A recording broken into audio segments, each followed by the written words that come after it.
Euzu billahi mineşşeytanirracim. Bismillahirrahmanirrahim. Elhamdülillah ve salatu vesselamu ala Resulillah ve ala alihi ve sahbihi ve men velah ve ba'd. Allahumme allimna ma yenfa'una ve enfa'na bima 'allamtana ve zidna ilma ya rabbel alamin. Bugün kelgen dersimiz bolsa Es-Seyyid Muhammed Alevi Maliki rahimahullah yazgan El-Kavaidul Esasiyye fi ilmi mustalahil hadis namlıq kitabının El-Ali ve Nazil diye yer keldi. El-Ali ve Nazil. Ali degan gap yüksek, yuqori degan gap. Nazil degan gap çoğu tushgan, tuvan degan gap. Endi bu nima degan gap desa, ya'ni hadisniki sanadining sifatlaridan biri bu. Ali ve Nazil, ya'ni yuqori sanatlik, tuvan sanatlik deb ikkiga bo'linadi. Buni degan gap desanglar, masalan, Peygamber Aleyhisselam'a bir ravi, mesela İmam Buxoriy desek, İmam Buxoriydan Resulullah'a bo'lgan ağırlıktaki adam qancha az bo'lsa ravinin sani. Mesela İmam Buxoriy qancha kishilar Resulullah'a ulaşgan bo'lsa, qancha az bo'lgan siri shuncha sanat yuqori bo'ladi. Qancha orasiga ravi ko'p kelgan siri sanat tuvanlashadi. Tushunamizmi? Shuni bilishimiz kerak. Shuning uchun İmam Buxoriyniki sanadi yuqori nima uchun? Sulasiyatlar var. Köp hollarda rubaiyat, humasiyat. Yani 4 kişilik, 5 kişilik. Arada 5'den bayağı 4'den babuludu. Bazı yerde en kısmı yerde sulasiyatlar ham var. İmam Adem Ebu Hanife'ninki bazen hadisleri hatta uhadiyatların boğaları var. Uhadiyat. Fakat arada bir sahabalardan var. Mesela Enes bin Malik radıyallahu anh uzun ömür gören sahabalardan anlayan hadisleri uhadiyat. Lakin köp hadisleri sunaiyat. Şunalım o. Senedinin yuqori tuvanlik. El-Ali ve Nazil. El-uluvu ve nuzulu min evsafis sened. Ulu diye üstünlük, yani yuqorilik ve nuzul. Yani bu yuqorilik degeni, yani istilahıyla hadis bilmedik yuqorilik ve nuzul diye gap, düşüş diye gap, yani tuvanlik. Tuvanlik min evsafis sened. Senednin sıfatleridendir. Hadisinin senedinin sıfatı. Hadisin metninin emas. Metin degeni o'xshash. Lekin tabii ki merfu olsa o'xshash. Resulullah degan gapning bir o'xshash. Sahabe degan bo'lsa bir darajada tuvan tabii ki. Tabi'in degan bo'lsa bir darajada tuvan tushadi. Ammo bu sanad jihatdan ulu nuzul degan qanday ayrimiz desa, ya'ni fal isnadul ali yuqori isnad deganimiz huvallazi qallat rijaluhu. Yani erleri, yani ravi, er degan gap ravi degan gap. Ravilari az bo'lgan. Ravilar az bo'lgan deb azdan rivoyat qilgan. Degan bir tabiqi degan emas, ha? Bir tabiqi degan emas, balki umumiy tabiqisi soni az ravinin. Ya'ni masalan İmam Buxoriyniki eng yaqin yuqori sanadi qancha deymiz? 3 odamlik. Sulasiyat. İmam Buxoriy bilan Rasululloh orasida 3 odam, masalan İmam Buxori'nin ustazı tabiut tabi'i, onun ustazı tabi'i, onun ustazı sahabe. Şuna var mesela. Qancha az bo'lgan siri shuncha sanadi yuqori bo'ladi. Ali deymiz. Buni istilahında bu deymiz ali. Ve nazil deganimiz huvallazi kathurat rijaluh. Nazil deganimiz yani erleri ko'p bo'lgan, yani raviler ko'p bo'lgan. Raviler ko'p bo'lgan degan gap mutawatir şekilde, mutawatirda ko'p bo'lsa mutawatir bo'ladi-ku, unday şekilde emas. Balki her tabiqalarni sanab ko'rsak, qancha tabiqa deyotgan. Yani mesela 5 tabiqa, 6 tabiqa qancha odamlar shu hadisni rivoyat qilgan baş ravi bilan Rasulullah'niki orasidagi ravilar zanjiri ko'payib ketsa, buni nima deb ataladi? Nazil deb ataladi. Yani bu nisbiy o'qimayman endi. Demak bu nisbiy, tushundingmi? Uningga nisbatan yani. Mesela Abu Davud Nasai İmam Buxoriga nisbatan bo'ladi sanadi nazil. İmam Buxorining sanadi o o'zlikka tuvandiki Abu Davud Nasaiga qaragandan bo'ladi o ali bo'ladi, tushundingmi? Xo'sh, endi val ali afdalu li maziyatil qurbi minan nabiy sallallohu alayhi vasallam. Ali afzaldir. Nima uchun afzal deganda, bu Peygamber sallallahu aleyhi ve sellem'e yakın bo'lganligi uchun. Yani Ali, sanat Ali, Peygamber sallallahu qancha yakın bo'lganligi uchun shu sabab nima afzaldir. Bu birinchi illat. Ikkinchi illat bo'lsa av minal kitob yoki kitobga yaqin. Peygamber sallallahu yaqin dedik mi? O kitap yaqinlab tushib ketdik. Biz hozir nega masalan aytmasliga bizniki ustozimiz ichidan Muhammad Naim Araqsusiniki sanadini so'zladi. Bu Habibulloh Mazahiri degan ustozidan Imom Buxoriy ulashgan sanadi bo'yicha bizga so'zlab bergan edi masalan sanad bo'yicha. Tushundingmi? Demak, bu shunda ya'ni ya Imom Buxoriy ulushidu ya kitob ulushidan. Kitobga, ya'ni Buxoriy degan kitobga tushundingmi? Ya kitobga bo'lgan ulashgan sanadi, kitobga ulashgan sanadi yaqin bo'lganlik uchun. Mana demoqchi bo'lganda endi nimadan bosh raviyni tushib ketdi. Bosh raviy Imom Buxoriy o'zining talib so'zlab bergan, uning talib so'zlab bergan endi deb kelib bizning zamonimizga kelgan bo'lsa, demak bizning zamonimizda masalan 27-28-chi sanad bo'lsa, 27-chi sanad 28-chi sanaddan afzal degan gap. Ali deb tushunamiz. Demak bu bir nisbiy hukm. Evvel imamillazi yettasilu bihi ravi, yani ravi uluşduğun imam. Müşahidesini rivayet kılan ravi uluşduğun imam'a yakın bo'lganligi. Mesela men hozir bir hadisni rivayet kılsam, sizlar shu hadisni rivayet kılsanglar, ikkimizning sanadimiz kimning ali bo'ladi? Mening sanadim ali bo'ladi. Chunki sizlar mendan rivayet qilyapsizlar. Men mening ustozimdan rivayet qilyapman. Demak, bu nimani ko'rsatadi? Yani bazı kim tushuncha, endi kitobdan tushgan, kitobdan keyingi sanad tushundim. Demak, ali degan gap qancha bir zamonda o'tgan bo'lsa-mu, ya'ni shu qancha shu oz bo'lsa edimi, olgan edim oz bo'lsa, ya'ni 28-dan 27-chi yuqori degan gap. Masalan, bizniki ochimizniki Qur'ondagi sanadi bir ustozdan 29-chi, yana bir ustozdan 30-chi sanad bor. Qur'ondagi sanadi masalan. Bir ustazın 29, yani bir ustazın 30. Nima uchun desa, ki sanad ali nazil sabablik. Endi hukmu tamam, buni hukmi nima? Unda olsa sanad ali bo'lsa sahih bo'lamdi desa yo'q. Sanad ali bo'lsa sahih bo'lamdi yo'q. Sahih bo'lish uchun to'qima 5 tane 5 tuzab o'tdiq-ku, shu 5 tane shart joy topilish kerak.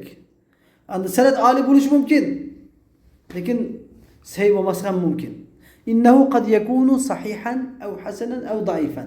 Yani bu sanad ali hadis sahih bo'lişi mumkin, hasan bo'lişi mumkin yoki daif bo'lişi mumkin.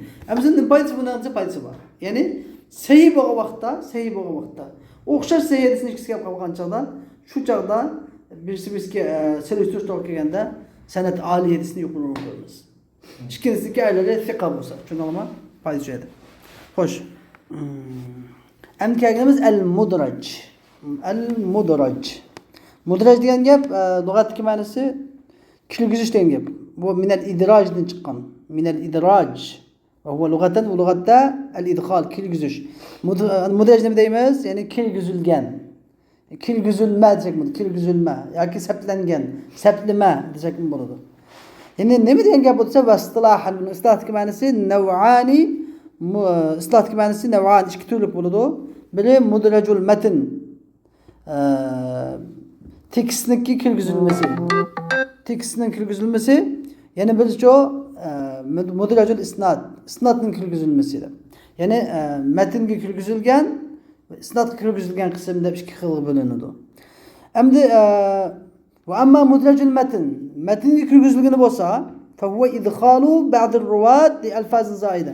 Yani ba'zi raviylarning matnning ichiga ziyoda lafzlarni kirgizib qo'yish. Matnning ustiga qo'shib ziyoda lafzlarni kirgizib qo'yish deb ataladi al-mudraj fil matn.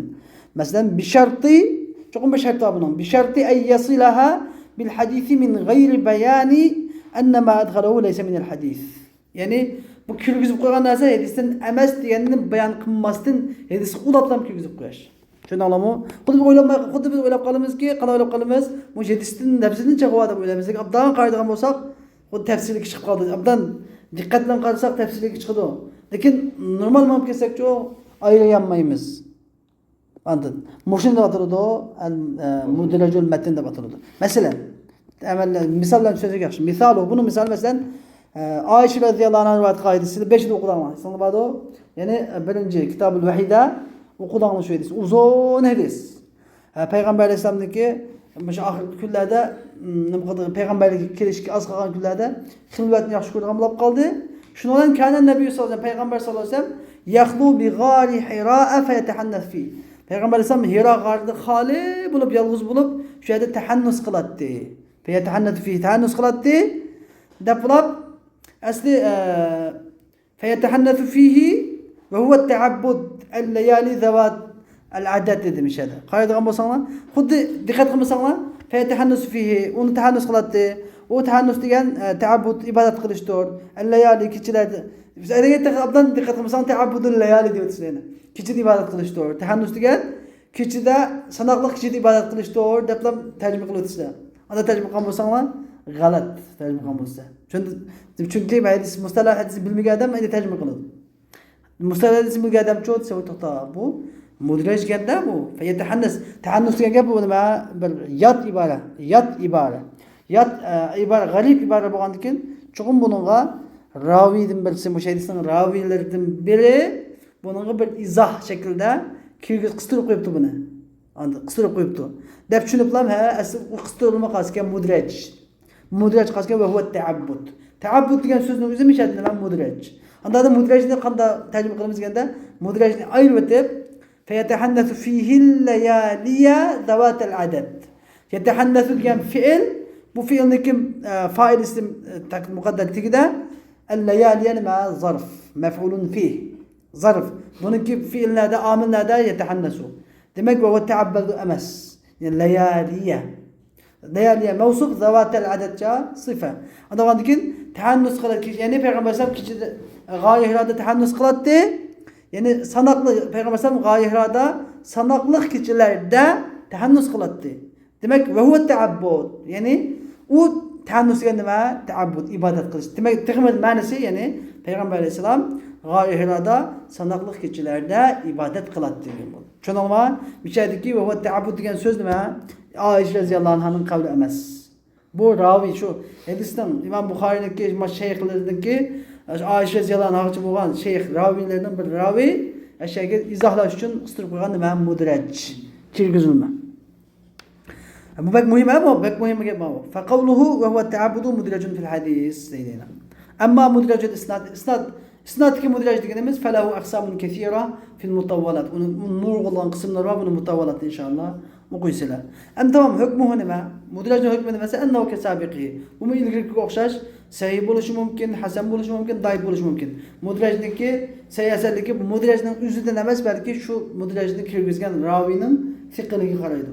Ravi ishonchli ravi bo'lsa sahih. Ravi ishonchli bo'lmasa daif o'xshash. Xo'sh. Endi kelgan bo'lsa al-mudabbaj.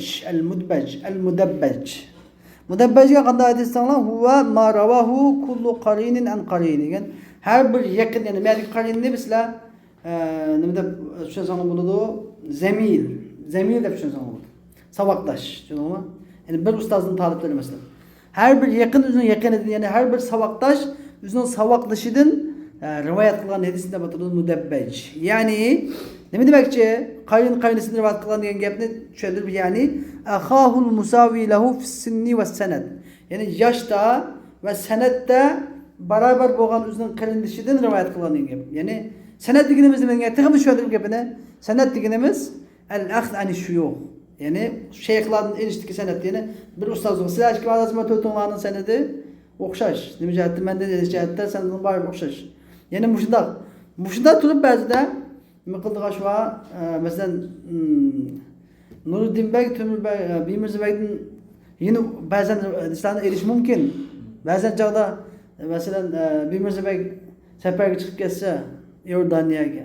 Şu çağda okuğallarını Bimirzi Bey Nuruddin Tümür Bey'de eriş mümkün. Mesela müde ahvalda şunu anlama, müde demekçi. Mesela kervayeti Aişete an Ebi Hureyre'te vel aks. Yani Aişe radıyallahu anh'ınki Ebi Hureyre radıyallahu anh rivayet kılığına okşaş ve Ebi Hureyre radıyallahu anh'ın Aişe radıyallahu anh rivayet kılığına okşaş mesela. Yani işte bulap durdu. Yani bu normal iş. Hatta ki Aişe radıyallahu anh'ı mesela şu Bukhari'ninki belki uzun hadis sözlük mü uzun hadisini? Resulullah'ın bir vasıta rivayet kılığına hadisi mesela şu mu? Kim? Demek ki onun bir vasıta rivayet kılığına bakacağız. Yani Peygamber Aleyhisselam'daki şunda bu ağacının öz güzelliğini körgelemez bu vakta. Rasulullah ya xilvatda turishni yaxshi ko'rib qoldi degan gaplarni balkim Rasulullohni anglagan bo'lishi mumkin. Rasululloh deb bergan bo'lishi mumkin. Balkim Abu Bakr Siddiq roziyallohu anhu deb bergan bo'lishi mumkin. Chunki Oysha onamiz uchoqda balkim tug'ilmagan tug'ilsin yashinamaydi, hech kichik edi. Chunki Oysha onamiz qancha yoshda? 7 yoshda dadasi Abu Bakr Siddiq roziyallohu anhu Rasulullohga berdi, 9 yoshda bir o'g'il edi. 7 yoshda berdi, 9 yoshda bir o'g'il edi. Tushundingmi? Anda bo'lganda Peygamber Aleyhisselam peygamberlik kelganda ihtimal Ayşe anamızın tug'ilgan yillari, ya'ni tug'ilgan yili to'g'ri kelgan bo'lishi mumkin. Tushundingmi? Balkim tug'ilmagan dehir. Balkim tug'ilmagan. Anda o'g'andagi qanday bo'ldi Rasulullohniki vaqtlarida desa, ya'ni demak, mushuni qanday shaklda mudabbat shaklda rivoyat qilgan hadis bo'lishi mumkin. Tushundingmi?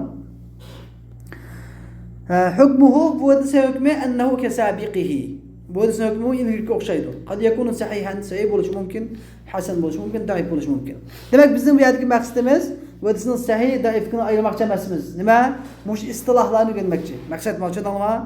Maqsad istilohlarni o'rganmoqchi. Xo'sh. Xo'sh, endi kelganimiz bo'lsa al-muttafaq val muftaraq. Mana ikki narsa mesela al-muttafaq val muftaraq degan bir narsa. Tushundingmi? Bilaman. Mana ikki narsa ismi mesela 5'tikidek ikisi kelsa bir-biridan bundan qilmas. Al-munkar vel ma'ruf degan ismi emasmi bu? Mana nima?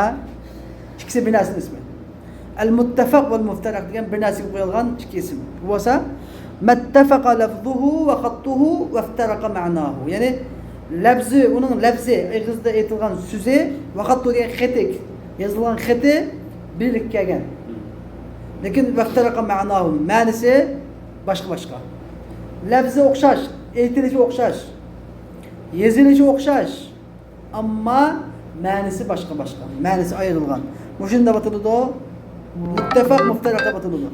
Endi ma'nisi boshqa bo'lsa qanday bo'ladi desa bi an ta'addada yoki tuaddada degan bo'ladi. Uniki musammasi ko'p qilingan masalan. Bi an tuaddada ma'na musammahu.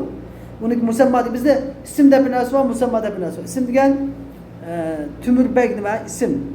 Musammacho ma shaxs. Sizning shaxsimiz nima musamma? İsim qo'yilgan narsa, isim qo'yilgan obyekt. İsmimizcho Tümürbek. Tushundingizmi? Endi biyan tuaddada musammahu degan demak shaxsi demakchi. Shaxsi ko'p qilingan. İsim qo'yilgan shaxs, obyekt ko'p qilingan. Ma'nicho, lekin lafzcho isim bir qilingan. Isim bir, shaxs ko'p. Tushundingizmi?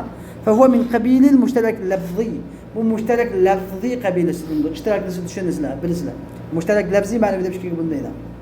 El-insanu desek mushtarak ma'naviy. Lekin mesela lekin bir narsa mesela biz quru desek quru degan so'z mushtarak lafzi.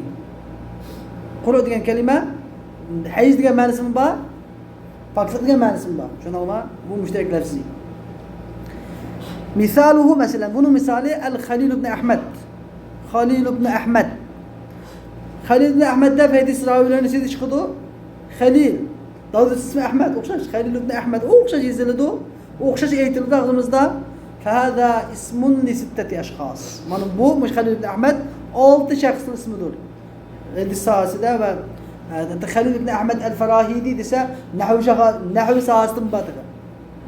Kullun minhum yusamma el-Khalil ibn Ahmad. Bunların her biri Khalil ibn Ahmad'da katıldı. Yani hadisinin senedi de Muşunda isimdaşlar deb qo'yilamdi. Isimdaşlarning ismi tilg'anib qolsa, mujaddis ismini atadi o mudabbaj. Nima? Ismi mudabbaj emas. Deymiz muttafaq val muftaraq. Muttafaq val muftaraq deb atıladi deydi. Bu yangi dars müşakchi bo'lsin va oxir davona alhamdulillahi robbil alamin.